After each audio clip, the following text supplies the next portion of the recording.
शिक्षित होने से पहले, शादी करने से पहले, बच्चे पैदा करने से पहले वे कैसे थे और आज वे कैसे हो गए हैं? वे ऐसे हो गए हैं। आप दूसरों जैसी व्यवस्था करने की कोशिश मत कीजिए जिन्हें आप संभाल ही ना पाएं।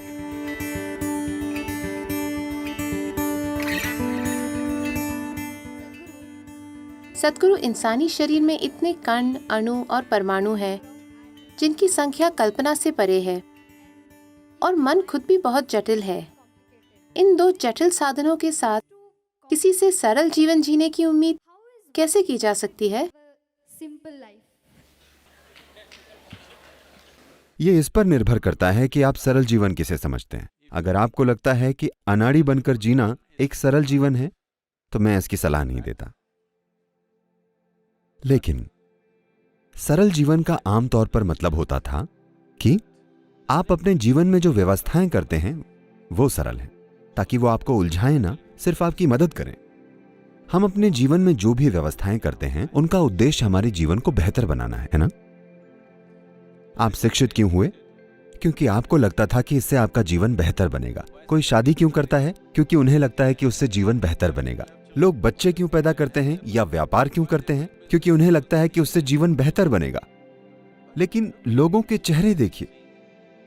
शिक्षित होने से पहले, शादी से पहले, बच्चे पैदा होने से पहले वे कैसे थे और आज वे कैसे हो गए हैं? क्या ऐसा लगता है कि जीवन बेहतर हुआ है? हेलो? वे ऐसे बन गए हैं तो स्पष्ट है कि उन्होंने इतनी सारी व्यवस्थाएं की जिन्हें वे संभाल नहीं पाए।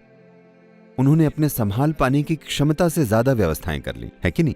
उन्होंने इस जागरूकता के साथ व्यवस्थाएं नहीं की कि मेरी जरूरतें क्या हैं। उनकी समस्या यह है कि वो हर दिन शॉपिंग करती है, तो मुझे भी शॉपिंग करनी है। I don't know what to shop, but I'll shop something and come because she is also shopping, my neighbor. मुझे नहीं पता कि खरीदना क्या है, लेकिन कुछ खरीद लूंगी क्योंकि मेरी पड़ोसी भी शॉपिंग कर रही है। क्योंकि वे इस स्थिति में हैं। वैसे तो जीवन के अंत में सामान आगे भिजवाने की कोई सेवा नहीं है, पर ज्यादातर घर गोदाम बन गए हैं। ज्यादातर लोगों के घरों में ऐसी चीजें हैं जिनका इस्तेमाल 1 या 2 सालों से नहीं हुआ है, पर वे रखी हुई हैं। वे ये चीजें किसी को दे नहीं सकते, लेकिन इससे उनका जीवन इतना अस्त व्यस्त हो गया है कि हर तरफ चीजें रखी हैं और घर में चलना मुश्किल हो गया है। क्योंकि उनका घर बनाना, ये सभी चीजें खरीदना, उनका रिश्ते बनाना जीवन को बेहतर बनाने के लिए नहीं था। वे हर चीज का इस्तेमाल अपने जीवन को उलझाने के लिए कर रहे हैं।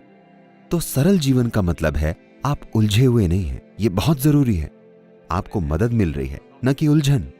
आप जैसी व्यवस्थाएं चाहें वैसी बिल्कुल कीजिए, लेकिन ऐसी व्यवस्थाएं जिन्हें आप संभाल सकें, है ना? आप दूसरों जैसी व्यवस्थाएं करने की कोशिश मत कीजिए जिन्हें आप संभाल भी ना पाएं। आप ऐसी व्यवस्थाएं क्यों करते हैं जिनकी आपको जरूरत नहीं है? अगर आप ऐसी व्यवस्थाएं करेंगे जो जरूरी नहीं है तो यह व्यवस्थाएं उलझन बन जाएंगी।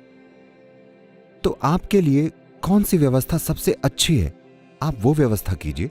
यही सरल जीवन है। सरल जीवन का मतलब ये नहीं है कि आप अनाड़ी हैं, ठीक है? आप जीवन को ऐसा बनाते हैं कि किसी भी पल आप जहां भी जाना चाहें जा सकें और जो भी चाहें कर सकें। एक मकड़ी जाल इसलिए बुनती है ताकि उसमें अन्य चीजें फंस जाएं। लेकिन अगर आप ऐसी मकड़ी हैं जो अपने जाल में खुद ही फंस जाए तो आप मूर्ख मकड़ी हैं, है ना? और ज्यादातर इंसान इसी स्थिति में है।